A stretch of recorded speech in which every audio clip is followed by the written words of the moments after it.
I visited Baguio with a group of friends in 2022. Like most tourists, we wanted to see the famous Diplomat Hotel, known for its history and the countless ghost stories tied to it. At first, I thought it was just hype. I wasn't the type to scare easily, but what happened there still haunts me. We arrived in the late afternoon. The building looked more eerie than I imagined. About gray, with gaping windows like hollow eyes. The guide told us the history.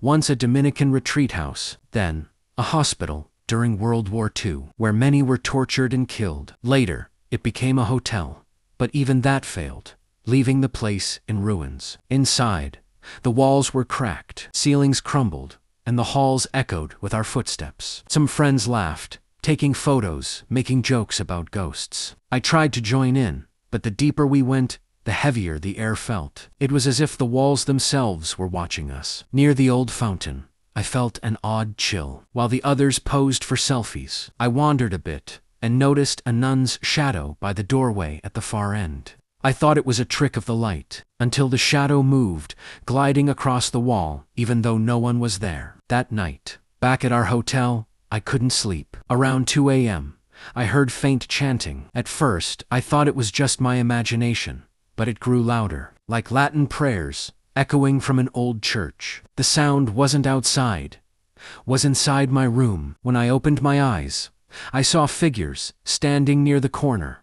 Men in ragged robes, their faces blurred, heads bowed as they muttered prayers. Behind them stood a nun, pale eyes, completely black. She was staring at me. I tried to scream, but no sound came out. My whole body felt paralyzed. The nun slowly raised her hand and pressed a finger to her lips, as if telling me to keep silent. Then, just as suddenly, they all vanished. The next morning, I told my friends. One of them admitted he had also woken up and saw a man in a bloodied soldier's uniform standing by the window, staring at the mountains. Another friend dreamed of being suffocated by hands covering his face. Before leaving Baguio, we returned to Diplomat Hotel in daylight. The fountain was dry, the hallways empty, but the air still carried that same weight. One local caretaker overheard us talking about our experiences and said, "It happens often. The souls here never left." Since then, I refuse to joke about haunted places. The Diplomat Hotel isn't just a ruin, it's